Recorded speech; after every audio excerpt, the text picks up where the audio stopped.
La palabra plenitud, la palabra plena es algo que está completo, que está lleno, pero la palabra plenitud en una situación de mayor, entra a funcionar en una situación de mayor intensidad o perfección de algo en nosotros. Con mayor intensidad, con perfección, con alcance de misericordia. Y la palabra pleno es lleno o completo. Y quizá nosotros hemos dicho muchas veces, estoy lleno de Dios, estoy lleno de su presencia. Y cuando decimos estoy lleno de Dios, lleno de su presencia, es que Dios está viviendo en mí y yo en Él. Porque su palabra dice que si nosotros estamos en Él, que pidamos todo lo que nosotros queremos y nos va a ser hecho. Entonces la plenitud de Dios en nuestra vida, hermano, es seguridad, confianza, es alegría, es paz, contentamiento, regocijo. ¿Qué más? Exaltación, bendición, adoración, extinguimiento de toda preocupación y toda vicisitud. La presencia de Dios en nosotros es abundante cuando nosotros decimos, yo tengo una vida plena en el Evangelio. ¿Cuántos de ustedes tienen una vida plena en el Evangelio? ¿Cuántos de ustedes disfrutan de la vida plena en el Evangelio? La plenitud de Cristo en nosotros es su presencia misma. Es la protección de la palabra, lo que Él ha dicho, y es la presencia misma de Dios al lado nuestro. Imagínense la presencia de Dios allá en aquel foso donde había sido lanzado Daniel con los leones hambrientos.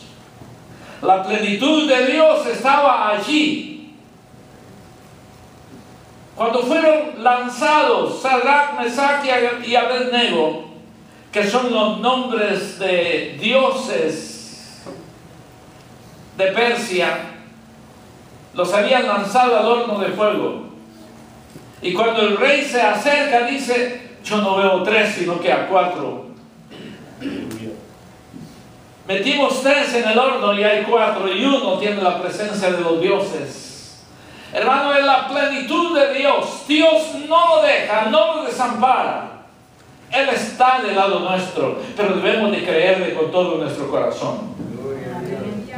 San Juan capítulo 1, versículo 16, es la palabra del Señor para cada uno de ustedes en esta noche. Digo para cada uno de ustedes porque ya ha usado mi vida, ya ha bendecido mi vida. Con su presencia ayer en nuestra casa, con sus abrazos y su deseo de bendecir mi vida, yo ya he sido bendecido por Dios, porque Dios usó su vida para bendecir mi vida. He sido tan bendecido que mire, ando una corbata nueva, una camisa nueva, que alguien de ustedes me trajo ayer, y después me van a ver con otra corbata y otra camisa nueva, zapatos y todo lo que usted ha podido bendecirme. Y yo estaba diciendo, parece, comentaba con mi esposa o con alguien, comentaba que hace alrededor de unos quizá 10 años o 12 años yo prohibí la celebración del cumpleaños del pastor, porque cada año era una fiesta, y después yo sentí como que sí, estábamos desviando el tiempo de adoración a Dios y lo estábamos haciendo un cumpleaños, la celebración de un ser humano. Y yo dije, hermano, siento decirles esto, pero no quiero más celebración del cumpleaños del pastor.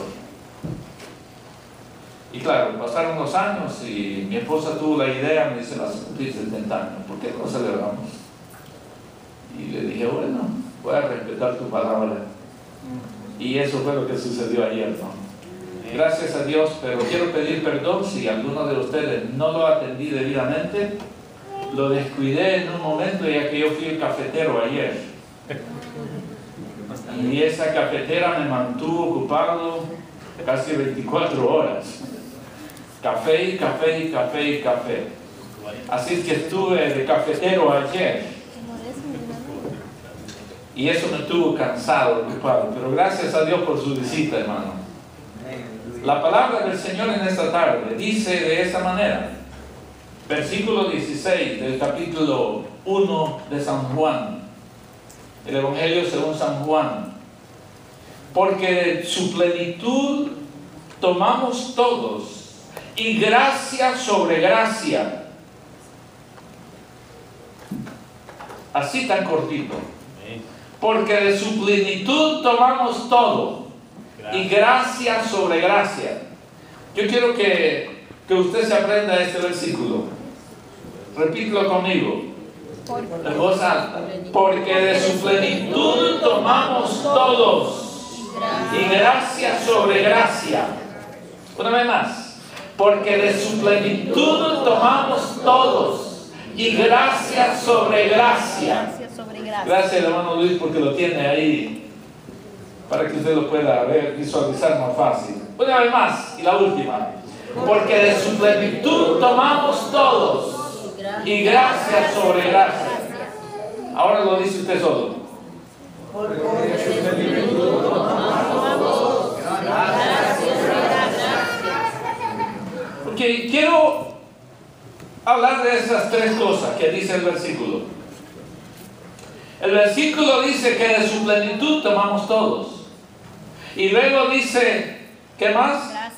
Gracia sobre gracia. Gracia sobre gracia.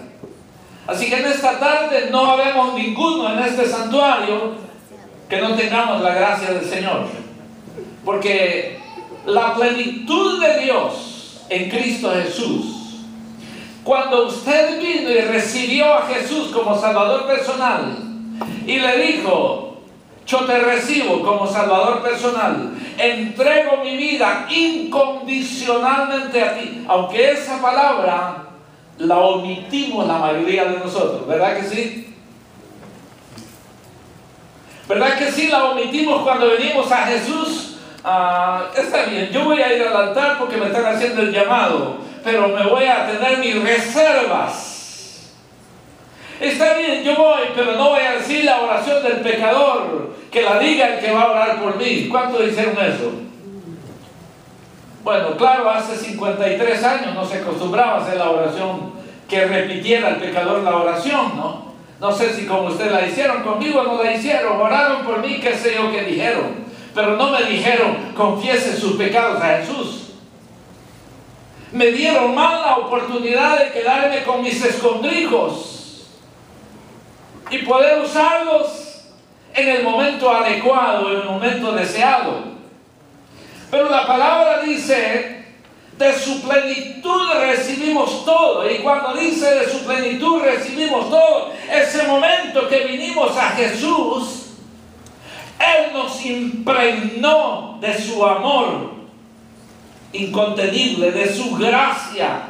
Se sacó de Él mismo y se expresó a mí o a usted en la fórmula teologal, en la fórmula de Dios, en la expresión de Dios, no en la expresión del ser humano. Ya que nosotros tenemos, como seres humanos, tenemos muchos escondrijos y los tenemos en la mente, porque lo que más amamos nosotros del mundo, de lo que sea, lo guardamos en lo más recóndito de nuestro corazón. ¿Sí o no? Lo guardamos en lo más recóndito de nuestro corazón. Y lo recóndito de nuestro corazón es una de esas casillas muy bien cuidadas en mi ser interior, en mi mente. Y cuando queremos, vamos a ello, lo extraemos y nos comenzamos a deleitar en ello, ¿sí o no? Y muchas veces no son cosas que agradan a Dios, sino son cosas que nos traen a nosotros recuerdos, cosas que nos traen agrado en alguna área, cosas que nos deleitan en alguna área. Como si alguno de ustedes tuvo un novio o una novia que no se pudo casar con ella, pero que la dejó, pero que le dio un beso en la mejilla y un abrazo muy apretado, y lo tendrá en algún recóndito de su mente y estará ahí ese abrazo y ese beso.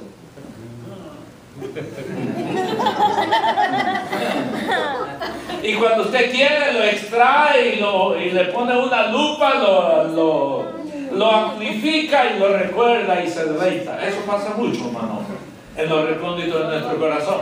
Ahora, la situación es, cuando yo fui lleno de la plenitud de Dios, cuando usted fue lleno o llena de la plenitud de Dios,